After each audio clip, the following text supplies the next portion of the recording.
Hello mga kachika! So ito nga po pala yung ganap kahapon, araw na linggo. Kami po pala ay magsisimba. Kaya papakita ko sa inyo kung saan kami nagsisimba. Kaya tara!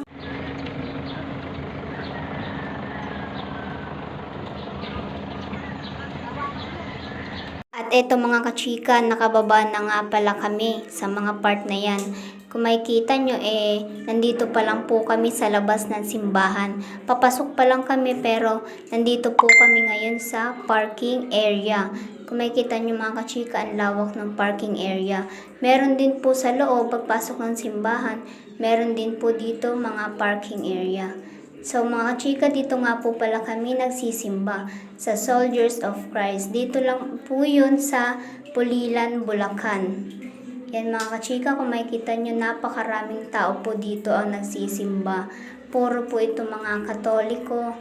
Kaya makikita nyo mga kachika yan. Yung makikita nyo, dami pa rin po sasakyan kasi pwede po mag-park dito sa loob. Yan po.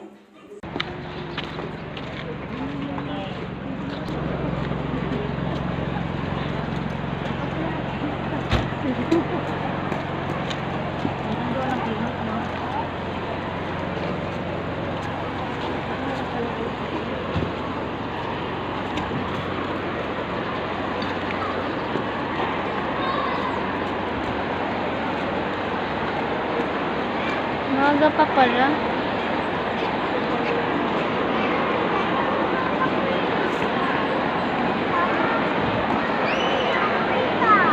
Dito mga kachika, kung makikita nyo, napakarami pa pong upuan ang mga bakante kasi maaga pa po kami nakarating. 7 po kami nakarating dito. Pero marami na pong mga tao, nandun nga po pala sila sa pinakaunahan. Yun, kung makikita nyo mga kachika yan. Dito kami nagsisimba.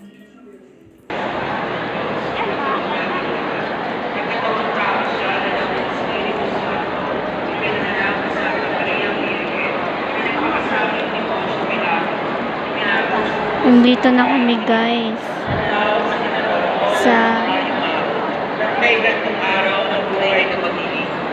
sa part na po palang mga itong mga kachika nag-uumpisa na po yung gawain. Lahat po ng may dala ng imahe ng mahal na inang Berhen dadalhin po dun sa harapan po ng simbahan. Kaya po yan, naglalakad na po yung mga may dala ng imahe ng mahal na inang Berhen.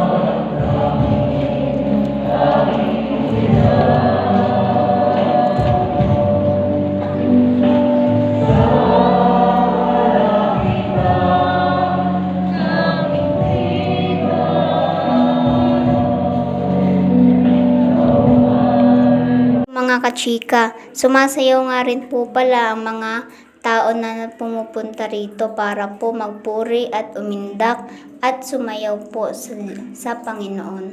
Kung makikita nyo, yung binibidyohan ko si tita, yung naka-gray, at ito po si mama, yung naka-green. Sumasayaw po sila. Tapos lahat po sumasayaw. Meron naman pong ibang hindi, lalo na po yung mga bagong akay pa lang. Kaya yan, makikita nyo mga kachika, napakaraming sumasayaw. Todo hataw po ang mga sumasayaw dyan, lalo na yung tita ko, tapos si mama. Todo ang sayaw dito sa likuran. Sa likuran po kami kasi pumapesto lagi.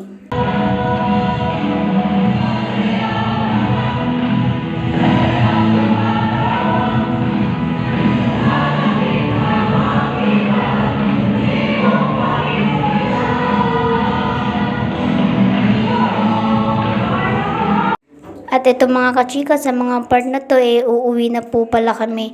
Hindi ko na binidyohan yung mga ibang gawain na ginagawa dito po sa simbahan kasi po bawal po dito mag-cellphone, lalo na po kapag may topic na, nagbabasa na ng Bible. Tapos po lalo na po sa misa, bawal na bawal po mag-cellphone po talaga kasi po marami pong mga marshal na nag-iikot. Yung marshal po dito sa simbahan sila po yung nagbabantay kung sino yung natutulog, lalo na yung mga naglilikot, yung mga ganun, sila po yung nagbabantay. Sila rin po yung nagbabantay ng mga nagsiselfone. Tas sila rin yung nag-ano kapag may nawawalang mga bata, dinadala po nila doon sa harapan ng simbahan para po mahanap yung mga nanay ng bata. Yung mga marshal po yung nagbabantay, kumbaga po dito sa simbahan. Napaka-stricto po nila kasi nga po, ganun po talaga. Kailangan po para po yung mga tao merong mapakinggan po na magandang balita, ganun po. Kasi po, di ba, hindi naman po nagpunta sa simbahan ng mga tao para po mag-cellphone, maglikot, makipaglaro. Kaya pupunta po yung mga tao para po makinig ng salita ng Diyos. Kaya, yun mga kachika, yun po yung mga marshal. Marami po sila kaya hindi ako makatulog. Kahit antok na ako, binabantayan ko nasan yung mga marshal bago ako pumikit.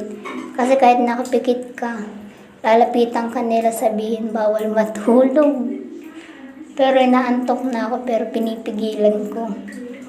Kaya yun po yung dahilan kung bakit hindi ko po nabidyohan yung ibang gawain nyo. Sa umpisa lang po yung nabidyo ako kagaya po ng pagsasayaw, ng Mama Mary yun. Kasi wala pa po masyadong marshal na nagbabantay nun. Kaya yun guys. 1, 2, 3, Mabili ka 4, balo. 5, 6. Let's go po. 7, 8, 9. 9 lang.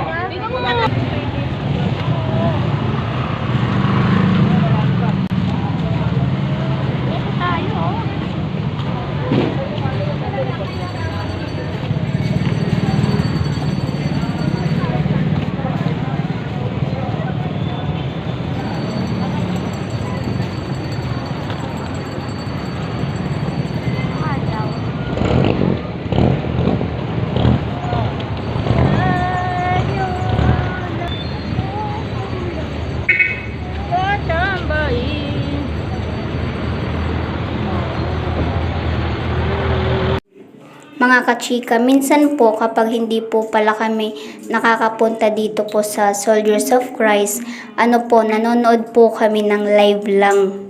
Nagla-live po rin kasi yun ng yung Soldiers of Christ. Hanapin nyo lang po sa FB, hanapin nyo po yung FB page nila na Soldiers of Christ Catholic Charismatic po ata yun. Basta hanapin nyo po dun. Yun po, nagla-live po sila araw-araw. Tas every Sunday din po, lagi po sila naka-live. Kaya kung gusto nyo po mapanood yung buong gawain, doon nyo po siya mapapanood. Kasi po, naka-live po sila every Sunday. Meron din po sila araw-araw live. Tas yun, ganun lang din po ginagawa namin if hindi po kami makakapunta. Nanonood na lang din po kami ng live. Tapos dito po kami sa bahay naggagawain. Habang naka-live po, sinasabayan po namin. Sumasayaw din kabahay.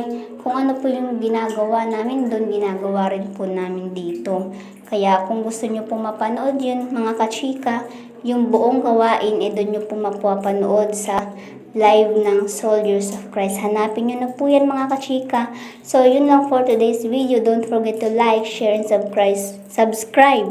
And follow my FB page. Bye!